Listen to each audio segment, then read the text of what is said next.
Welcome to Mistkata, your new home for thrilling mysteries, suspenseful stories. Dive into a world of secrets, twists, spine-chilling tales right here. Every week, don't forget to subscribe. Join our community of mystery lovers. The next story could change everything. Sometimes, one phone call is all it takes to change your life forever.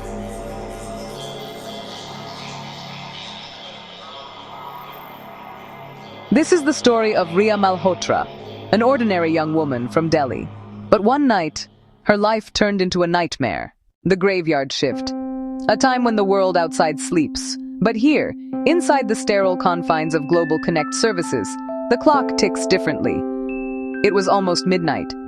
The usual cacophony of 100 conversations had dwindled to a low, electronic hum. Only 4 agents remained, scattered like lonely islands in a sea of empty cubicles. Among them was Riya, her reflection a tired ghost on the dark screen before her. She had just resolved a mind-numbingly tedious billing issue, her mind already halfway out the door. Freedom was just one click away, one click from the warmth of her bed, from the silence of her own apartment. Her finger hovered over the log-off button. But then a jarring digital shriek cut through the quiet. An incoming call. This was impossible. The lines were supposed to go dead at midnight. Her screen flickered violently, and a notification box materialized. It wasn't a standard alert. The text was a corrupted jumble of pixels, and where the number should have been, there was just a single pulsing word. Unknown. It felt less like a call and more like a virus. Her training, her muscle memory, took over before her rational mind could object. A call is a call. Ignoring it was not an option. With a deep, weary sigh, she slipped the headset back over her ears. The familiar plastic felt unnaturally cold against her skin. She clicked accept, and the line connected with a faint static hiss. Good evening. This is Raya from Global Connect Services. How may I help you? Is this Riya Malhotra? The voice was a dry, static-laced whisper that seemed to crawl directly into her ear.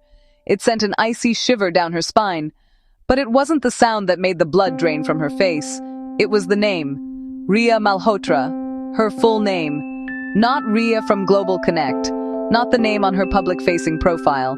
Her full, legal name. A name no customer should ever know. Her mind raced. A prank from a coworker? No, the voice was chillingly unfamiliar. A stalker? How did they bypass the company's secure firewall? How did they get this direct, internal line? Yes, who's this? There's no time to explain. You are in danger. Listen to me very carefully. Do not go home tonight. Whatever you do, don't go back to your apartment. Someone's waiting for you there. And then, a sharp click. Silence. The line was dead. Riya sat frozen, the caller's desperate whisper echoing in the sudden, profound quiet of her headset. Her heart hammered against her ribs. Someone's waiting for you. The words circled in her mind, laced with ice. It had to be a joke. A sick, twisted prank. With trembling fingers, she navigated to the call history log. She needed to see the number, to report it, to prove to herself it was real. But the screen showed nothing. The log was empty. The last entry was from her previous customer, 20 minutes ago. The call from unknown. It wasn't there. She refreshed the page. Nothing. She checked the system's server logs, a deeper dive that recorded every action on her terminal. Still nothing. There was no record, no trace, no digital footprint. It was as if a ghost had reached through the wires, whispered a terrifying secret, and then vanished into thin air, taking all proof of its existence with it. Was she losing her mind? Or was the warning terrifyingly real? Raya laughed nervously, thinking it was a prank. But outside the building, a black SUV was waiting. Ms. Raya, I'm from the police. Something happened at your home. Please come with me. What? My home? How do you know my name? Please hurry, Mom. There's no time. Afraid and confused, Riya got in. That was her biggest mistake. The car moved fast through empty roads. Riya looked out. Something felt wrong. This isn't the way to my house. Where are we going? You're not going home, Riya. The car stopped in front of an old warehouse. The doors locked automatically. Help! Somebody help! Who are you? What do you want? I told you not to trust the car. Now listen carefully. Under your back seat, there's a lever. Pull it.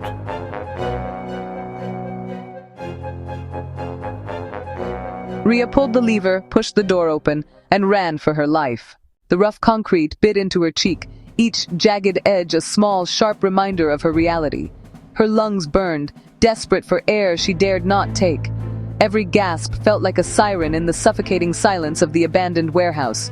Just beyond the crumbling wall, their voices cut through the night, low and menacing. She strained to hear, her own heartbeat thundering in her ears like a war drum. Sir, we have a problem, a big one. The girl, she's gone, slipped right through our fingers when we were moving her from the car. The back door wasn't secured. What are your orders? The whole operation is at risk if she talks. Incompetent fools!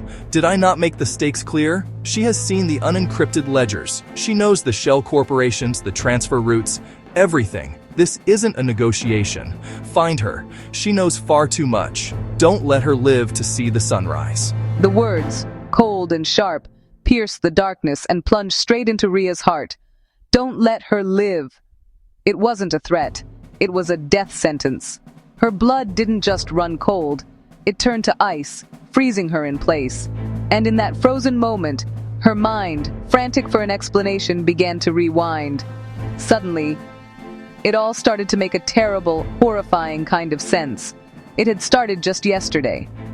The office was quiet, the city lights twinkling below like a distant, peaceful world she was no longer a part of.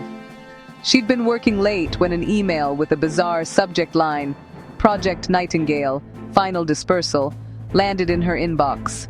It was clearly a mistake, meant for someone much higher up. Curiosity got the better of her. She opened it. Inside wasn't a memo, but a series of encrypted data logs. With her background in cybersecurity, cracking the first layer was child's play. But what she found underneath made her stomach clench. It was a shadow ledger. Millions of dollars, siphoned from company accounts, rerouted through a web of untraceable shell corporations. It was a massive, systematic theft, and her boss's name was on the distribution list. Her first instinct was to go to the authorities. But who could she trust? The email chain implicated people at the very top. She decided to discreetly forward the evidence to her personal account, a safety net. That, she now realized, was her fatal mistake. They must have been monitoring the network. The next morning, her boss had called her in, his smile never quite reaching his eyes. He praised her hard work and offered her a special assignment, an off-site meeting at a remote location. A reward, he'd called it. A reward. The memory echoed in the cold, damp air of the warehouse. This warehouse, the off-site meeting, was a lie. The men waiting for her weren't business partners. As the pieces clicked into place with sickening finality, the truth hit her with the force of a physical blow. Those men weren't random kidnappers hoping for a ransom. They were corporate cleaners.